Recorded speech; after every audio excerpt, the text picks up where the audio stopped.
ang inyong tulay sa himpapawid ng serbisyo publiko. Ang Presidential Broadcast Service, Radyo Pilipinas, Radyo Publiko. Radyo Pilipinas. Radyo Publiko. Kinilala ng pang-international at prestigyosong Asia Pacific Broadcasting Plus Awards 2025 para sa kategorya ng Government Streaming. Ito ay dahil sa epektibo nitong pagsasanib ng mga tradisyonal na media tulad ng telebisyon, radyo at print para masabayan ang mabilis na pag-inog ng mundo ng digital at social media tungo sa mas epektibong paghahatid ng mahahalaga at napapanahong mga impormasyon sa mamamayang Pilipino. Kinilala rin ang Radyo Pilipinas dahil sa patuloy na pag-akyat ng rating. Ngayon ay matatag sa pang-4 na pwesto sa Mega Manila ayon sa pinakahuling Nielsen Radio Audience Measurement Survey. At sa social media, nakamit ang mahigit 2,000% pagtaas ng bilang ng mga sumusubaybay sa Radyo Pilipinas page sa unang bahagi ng 2025. Patunay ito na ang inyong Radyo Pilipinas, Radyo Publiko ay tunay na kaagapay ng inyong pamahalaan sa paghahatid ng serbisyo sa mga mamamayang Pilipino. Mula sa aming lahat, sa ngalan ng inyong pamunuan at mga kawani ng Presidential Broadcast Service, kasama ang inyong mga himpilan ng Radyo Pilipinas sa buong kapuluan, maraming salamat po sa inyong lahat, sa inyong pagtangkilik at pagkilala. Radyo Pilipinas. Radyo Publiko.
Yes, mga igala, may adlaw ka na ito tanan og welcome sa itong panaguban sa atong tulumanong tambayan sa Radyo Pilipinas. Kauban ninyo Armando Fenekito, mga igala, pasensya na itong setup karon no. Nawa mo kong tripod. Anyways, mga katambayan, uban-uban kita no. Alang sa atong hisgutan no, sa tuang palibot no, tambayan nato mga hisgutan nato sa to palibot mga katambayan no. Asa may kumutan-aw diri? Anyways, atong isgutan nato ang mga tambayan o atong tambayan to mga pupalo, especially karon mga igala no, dool na ang kalag-kalag mga igala. So ato ang kano na lang no, ato ang tawagan ato ang nalang ng pasadahan karong panahon na mga igala. Although it's a flu season sa tuwa karon mga igala no, wala ko bungol gyapon ko no, since kaniyang buntag bungol gid kayo ko paminaw gid mga igala. So pasensyahan na kayo ninyo kay mag-disoriented ko gamay no sa tuang always ko disoriented, di ba? Always ko disoriented. Ito mga igala. Anyways, mga katambayan no, karong hapunan no, ato ang pasadahan no, kung unsa na ba ka-prepare ang ato ang Davao City Overland Transport Terminal no. Nahon na to ang Davao City Overland Transport Terminal mga igala no. Kay sugod karong adlaw or katong weekend pa nagdagsa na ang ato ang mga pasahero nga pagawas. Dagdag sa ato pasahero pagawas sa kuan mga igala, pagawas sa unsa ni Davao City no.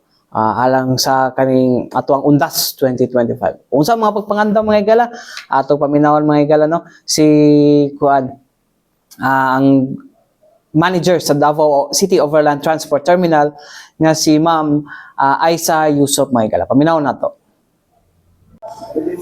Sensya magbanter sa mi una. Ikaw good sir ba? ibuhang yun yung ginaano, sige, sir po, okay. Yes, as what I've said, that we are expecting the influx of passengers, and based on experience, naagad ta sa 1,000 to 1,500 bus trips a day or pataas pa, no? That is equivalent to 50,000 to 80,000 of passengers a day.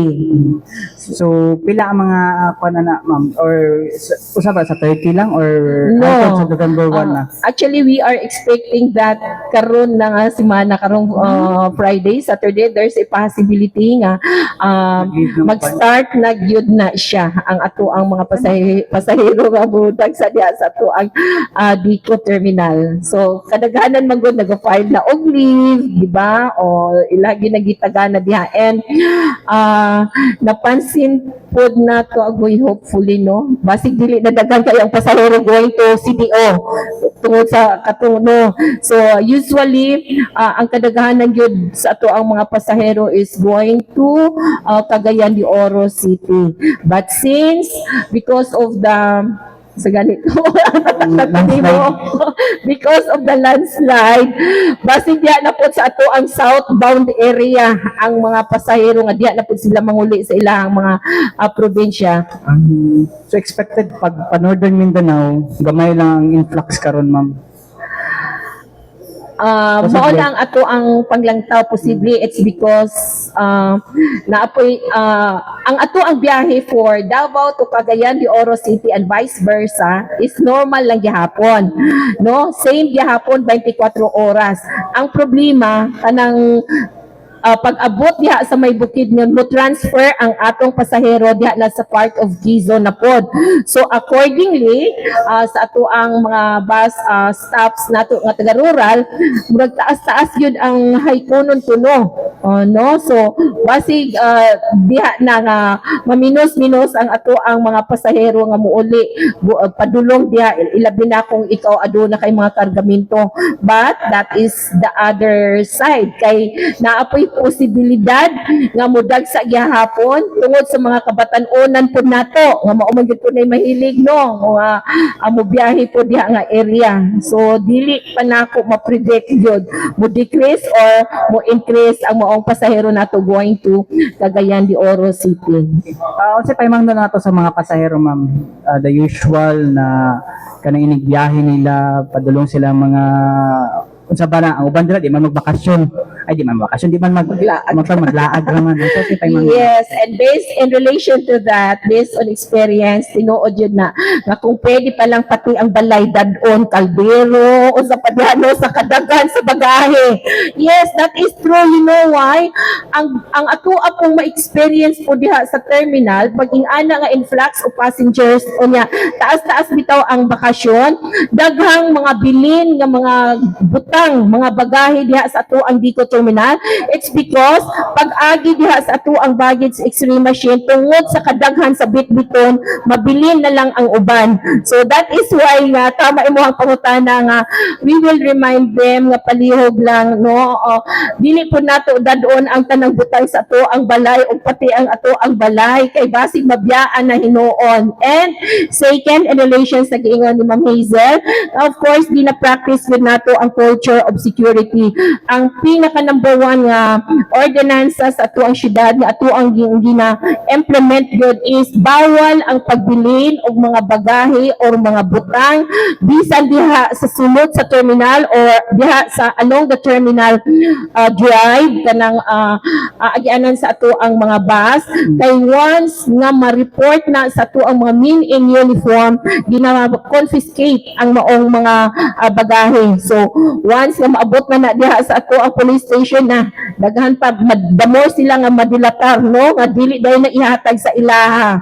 So mga ingana nga reminders ato ang mga biyaheros nato. So mga to mga igala, no, ang payag ni Ma'am Aiza Yusof mga igala, no, regarding sa pagpangandam diya sa Davao Overland Transport Terminal mga katambayan, no. So hopefully, no, wala na wala na yung magkuan-kuan diha, no, sa tuang sa ning So ba kung dapat ingon gani. Unta no, smooth lang ato ang dagan no, tapos musunod ta tanan sa security protocols mga higala pasulod sa terminal no, kay para man po na sa ato po diha no.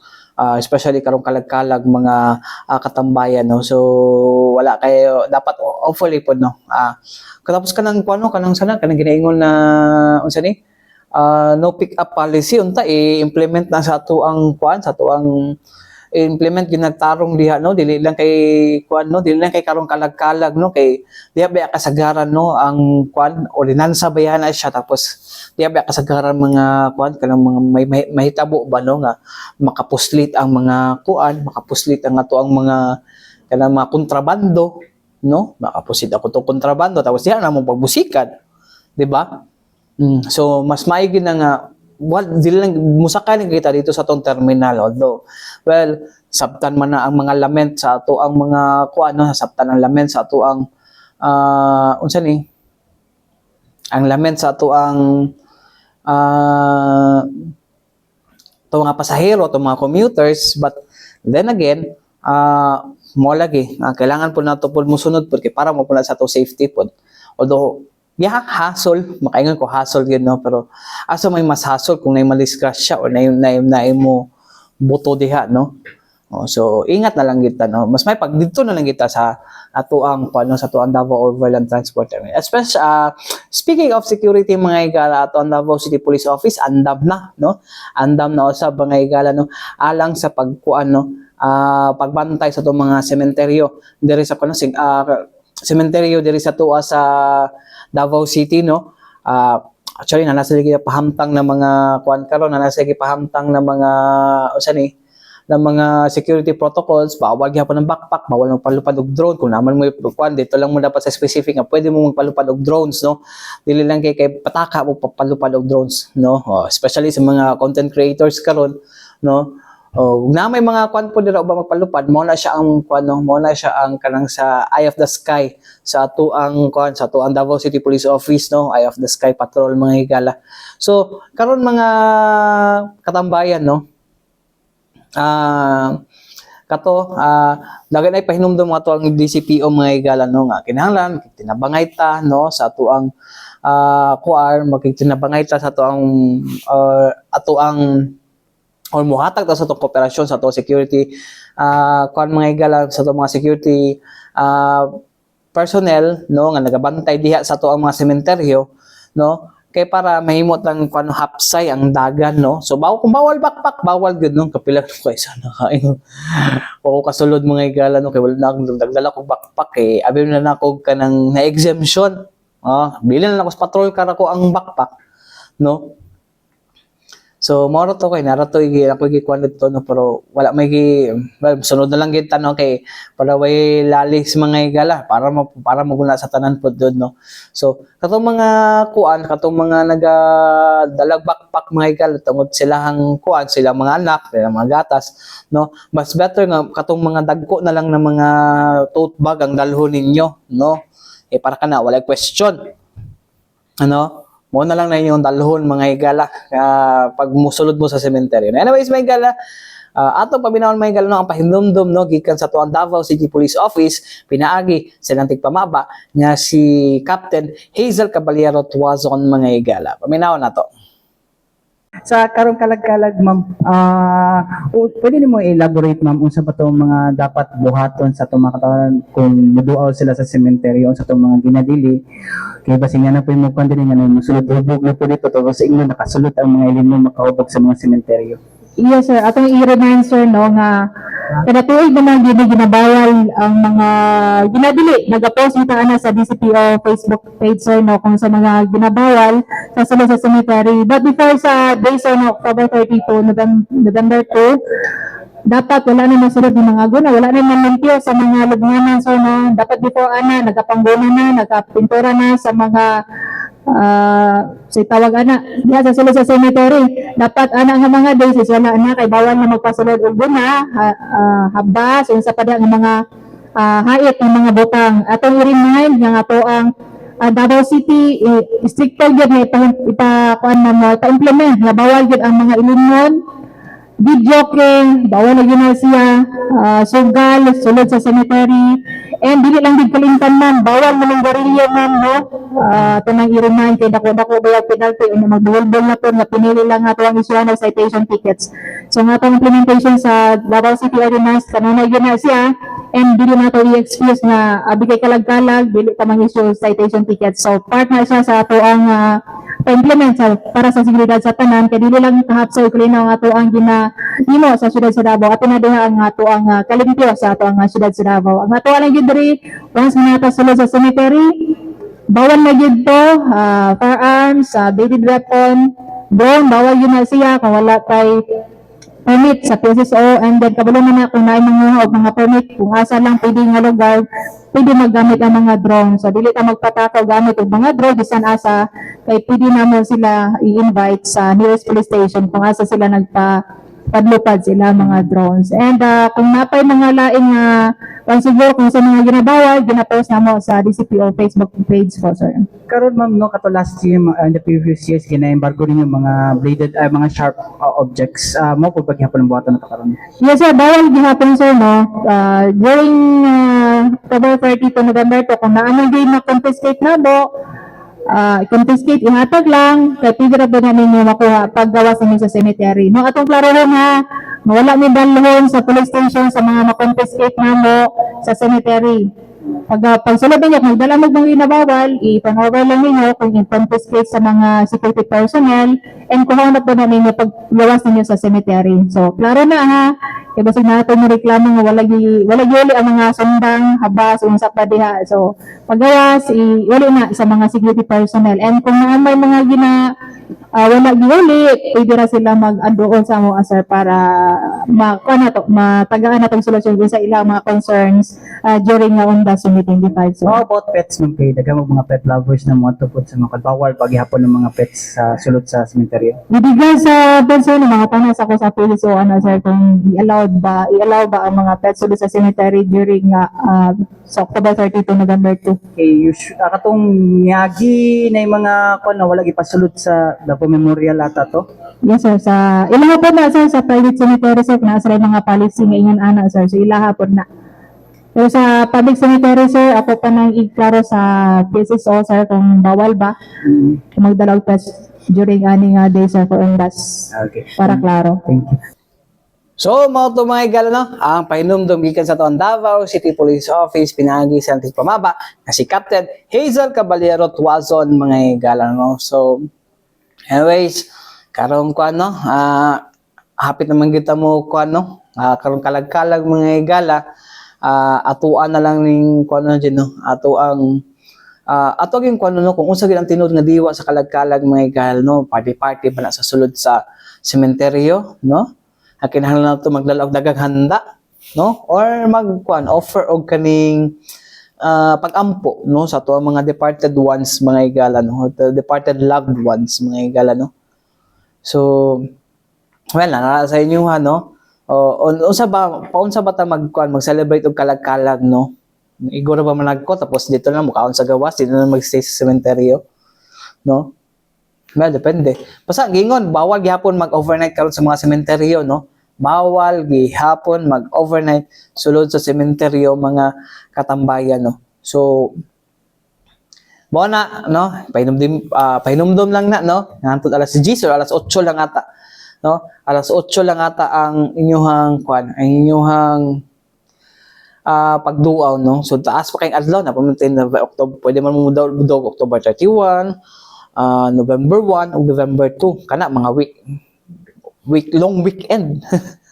No, long weekend na siya, mga higala, nag-holiday man nata sa October 31, no? So kana lang, no? No, pwede na mo moduaw karon na nagkatuki sa Manila Cemetery kani, no, tong kahapon Domingo. Kami ng duaw gani, di ba?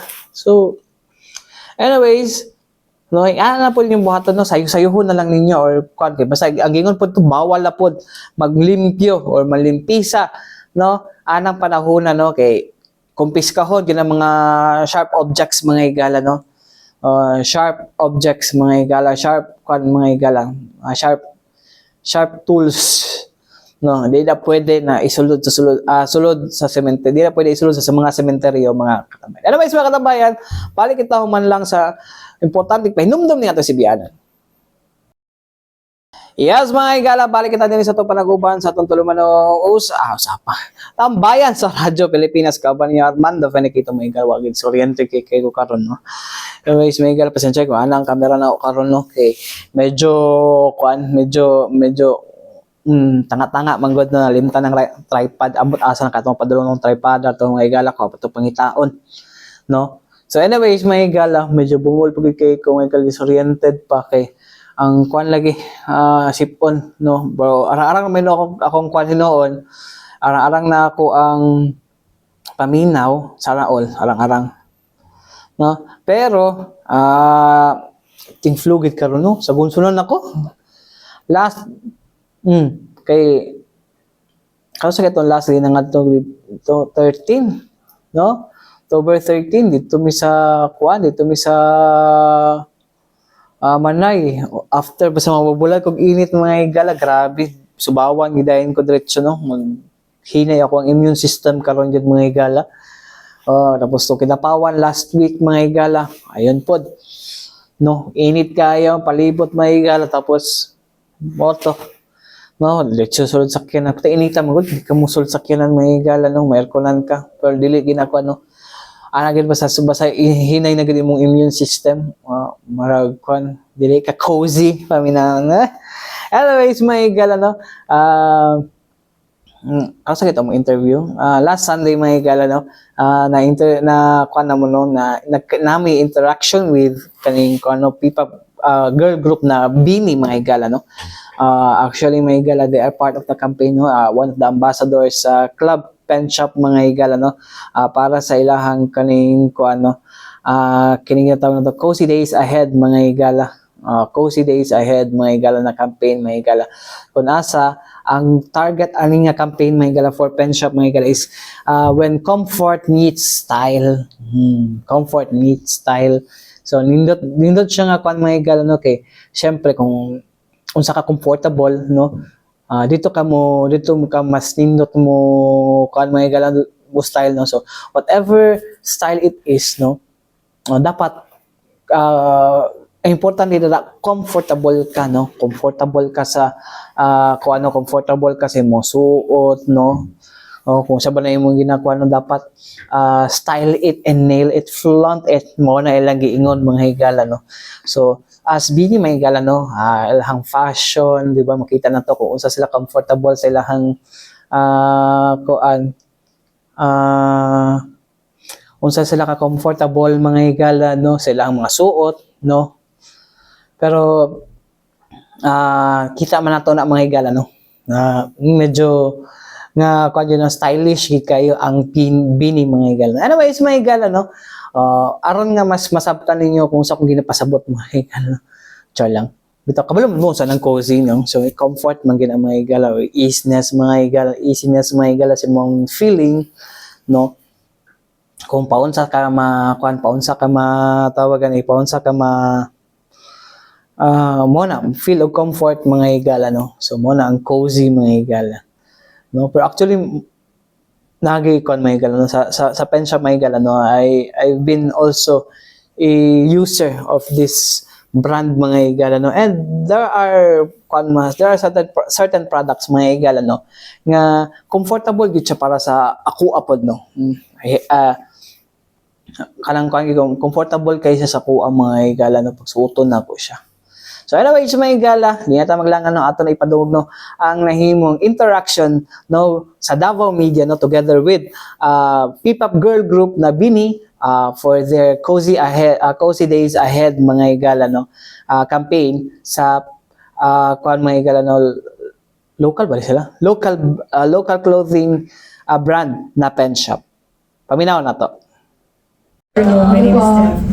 When Pen Shop reached out to offer you to join the roster of the ambassadors for the Pen Shop, what made you say yes? Was it an easy decision for you guys to say yes to the brand? Yes!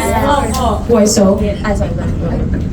syempre po, walang pagdadalawang isip. Talagang we said yes. Kasi, yeah, it's pen shop and hindi lahat ibibigay ng ganitong opportunity. And we're so glad na nabigyan kami ng platform to show, another platform to show our authentic selves, from our fashion styles to our talents na nasi-share namin every time there's campaigns for pen shop. So, yes.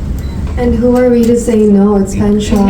They've been here longer than we have been, and we're so honored to be in any project that they offer us. And I think to add to that, parang Pen Shop kasi parang one of the brands that shaped our childhood. Kasi parang andun na yung Pen Shop eh, parang pag merong events, Christmas party, ano suot mo? Pen Shop. Yeah. So parang na nag-offer talaga yung Pen Shop, talagang gingrab na namin yung opportunity. We say yes, and ngayon 1 year na, we're so happy. 2 more years with Pen Shop. Tsaka grabe po ang pagmamahal nila sa amin kasi nilagay po nila kami kahit saan, from MRT stations, sa along EDSA, di ba? Grabe lang. Thank you so much, Pen Shop. Thank you very much. Thank you. Okay, next one. What means to be cozy? I think yung katulad po ng sinabi ni Ate Colette kanina sa kaninang interview na parang huwag kalimutan mag-isip ng slowly, parang huwag ka masyadong magmadali. Bigyan mo ng sarili mo ng time na dapat kalmado ka lang, ganun, hindi dapat palaging rattle, ganun, hindi palaging dapat nagmamadali, ganun. Dapat bigyan mo yung sarili mo ng peace, and hindi lang basta sa Pasko yung cozy, di ba? Parang bigyan mo ng parang every day is a cozy day kapag Yes, and iba-iba naman tayo ng ways, di ba, para maging cozy. Katulad, Ate Aya, gusto niya gumagawa siya ng physical activities. Yung iba sa amin, gusto talagang nasa... Sorry po, yes, nasa kama lang. Yeah, and I guess, yeah, in addition to that, I guess coziness or cozy, if you defined it, is parang something that gives you the sense of peace and comfort. Kaya din kami iba-iba yung definition with it because we all have different outlets, different meanings of what gives us peace. And take care of your health. Yes, opo, para hindi na kayo magaya. Anyone? Siguro what it means to be cozy. For me, it's giving boundaries sa sarili mo and sa ibang tao. Like giving space to yourself to think and to breathe, hindi lang yung not physically but also mentally, spiritually, emotionally. And with that, parang dun mo ma-appreciate talaga yung importance of you, of what's in you, yung core mo as ikaw. So, yung being cozy, yun yung nag-give sa'yo ng peace. Gawin mo yung mga bagay na parang nag-fuel sa'yo para to go on, nang hindi ka nag-pressure sa mga iniisip mo. So, yeah. Si Gwen. For me, ayun po, really making time for yourself. Alam mo yun, after a busy day, week, or months, we all deserve that kind of rest po na talagang ma-recharge tayo. Going to bring the Filipino fashion in your mga costume niyo po doon sa inyong performance po. Are they going to wear pen shop there? Why not? Well, with that, thank you for that wonderful question. Our creative designer, Ms. Aika Villanueva, she has always been in contact with our consistent local designers who is Inigo and Marian Zara, and Raf, of course. We are definitely not going to forget them, you know. We are going to go to Coachella, wear their designs, and be confident. And to bring local designs to the international stage would be such a pride for the Philippines. And I hope that it wouldn't just grow their fan base or their community, but it would also expand with other Filipino designers. Add ko lang po, kahit hindi naman po Coachella or like international ganap naming Bini, hindi naman namin nakakalimutan talagang mag-corporate ng Filipino touch sa lahat ng bagay. Mapa-fashion man yan, music, and how much more po if international, di ba? So, sobrang malaking pride po yan and honor for Bini na dalhin talaga yung Filipino sa international stage. Yes po. So this is like your, pag balik nyo na po ito sa Davao, this is my question. What keeps you coming back to Davao po? The people, for sure. Kasi kada punta po namin dito, talagang may sumasalubong po sa amin. Kahit sobrang init man yan or maulan, talagang nandun po sila to welcome po as Beanie. Kahapon, hindi po pwede para sa amin kasi talagang nag-antay naman po yung Blooms for us na mag-perform. So, binigay namin yung best namin talaga. Yes po, ito na po last, especially for Colette and for Aya, kasi marami po tayong mga Bisaya fans na yun nga po naapektuhan ng lindol. What is your Bisaya message to them na po, to uplift them po? In Bisaya po sana, if it's okay. Yes, sa tanan nga naapektuhan sa earthquake, sa linog. First thing that I would say is my prayer sa inyo, ha? Kay dili siya lalim, di siya sayon. Niadto ko sa affected area mismo, and bisan pag naapektuhan sa lindol, kay grabe makakita gyapon ko nga naa sila'y kanang nagyapon sila'y mga smiles sa ilang mga nang. So it makes me happy sad nga bisag unsa na mga hinahitabo, they always choose positivity hapon and they remain resilient. So na maka-inspire siya actually, kay if ako i-relate sa akong kagalingon nga kung na ako'y mga times nga down pud ko, kana ang mga natabangan kay parang akong mauna-una nga okay sila, grabe kay sila fighting spirit, ako sa kay ganahan ko magsig kanang laban kay tungod kay naay daghan tawo nga mo laban, so laban. Ako as someone na naka-experience po og linog jud, grabe siya kalisod na mubangon sa tinuod lang. Kamot na og ang yung panginabuhi ganing murag nawala ba. So akong one thing lang po nang ganahan ako sa mga Bisaya gyud na bisag magka-problema kay katawaan lang gyud. Bisag galisod na ganin ka nang ipaagi na lang og katawa ba then magtinabangay lang gani. Muna akong number 1 na ganahan gyud sa mga Bisaya kay bisag kita po sa atong kaugalingon nagkamalisod ta.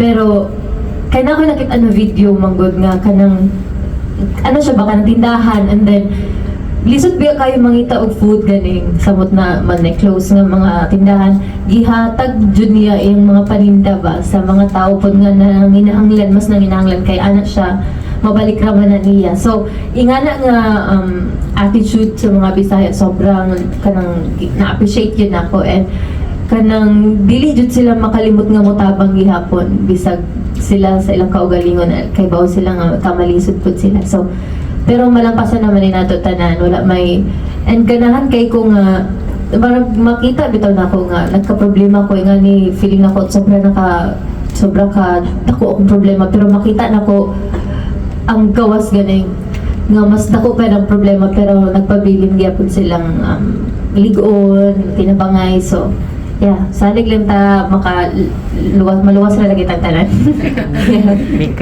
Pen Shop believes fashion is about being authentic and real. How does Beanie express authenticity through your style and music? Oh, well, each and every one of us, we all have different styles, and I think we are very expressive when it comes to our styles.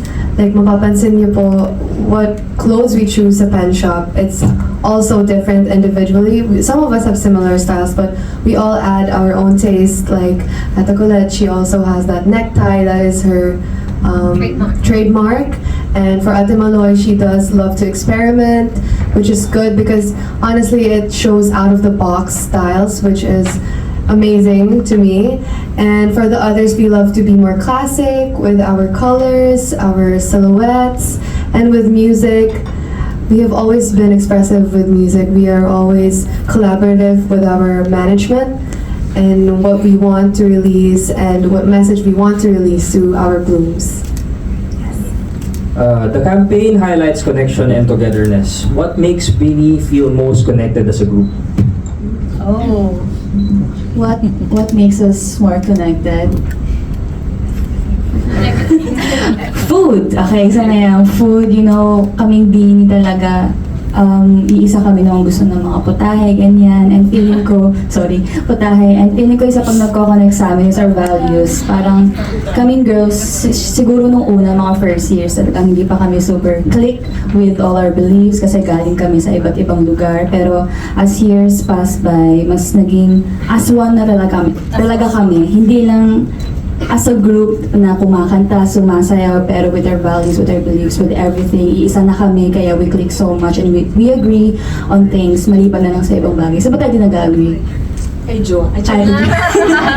Yes. Fashion. Yes. Fashion, yeah, iba-iba tayong styles. And to add po kay Sheena, feeling ko yung sisterhood din po namin. Talagang yun din po yung isa sa reasons kung bakit super connected kami as a group and as sisters. And bukod doon, yung attitude po namin na talagang pinapakita namin kapag nagko-correct kami sa isa't isa, hindi lang sa dance, yung attitude talaga namin. And I think yun po yung isa sa reason kung bakit sobrang connected kami. Finally, what message would you like to share with everyone here in Davao as we celebrate Cozy Days ahead with Pen Shop?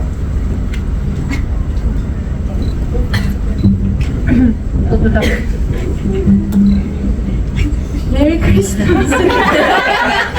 Merry Christmas po, Davaoeños. We're so glad to be part ng mga events dito ngayon sa Davao. We're so glad na makabalik dito.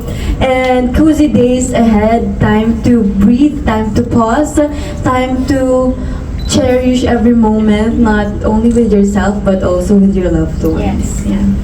And siguro, let's make this time, yung event today, na parang makapag-slow down talaga together with our blooms. Ayun.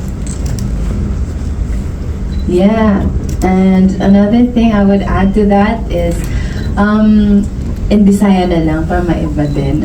Sa tanan mga Davaoeños, and not just Davaoeños actually, but to everyone, may tagdigib mo kalimot nga mag-stop, mag-pause kay, especially kay nga, daghan kay nangangitabo bitaw, sometimes very, kuan kay siya ng overwhelming kaayo, so, kana mga pause nga atong mabuhat sa atong kaugalingon, makatulong biagid siya, maka-help gyud siya nga mas sustain pa nato atong kaugalingon kay mo may kanang maybe for some gamay kay siya nga butang, pero kana siya very long and impactful gyud siya, so don't forget to pause.